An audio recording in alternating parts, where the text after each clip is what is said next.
BCB নির্বাচনের আগে আইসিসির দুই প্রতিনিধি ঢাকা সফর নিয়ে অ্যাডহক কমিটি ও গত বোর্ডের পক্ষ থেকে দুরকম বার্তা ছিল। গণমাধ্যমেও আসে নানা খবর। তবে এসব গুঞ্জনে বিভ্রান্ত না হওয়ার কথা জানিয়ে সংবাদ বিজ্ঞপ্তি দিয়েছে আইসিসি। স্টেক হোল্ডারদের সঙ্গে সুশাসন ও নির্বাচনী বিষয় নিয়ে আলোচনা করতে বাংলাদেশ সফরে আসে আইসিসি প্রতিনিধি দল।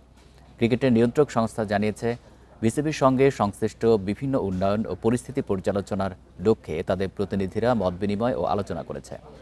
তাদের পর্যবেক্ষণ ও অনুসন্ধানের রিপোর্ট যথাসময়ে আইসিসি বোর্ডের কাছে জমা দেবেন। তবে এই বিষয়ে কোনো মন্তব্য করবেন না তারা।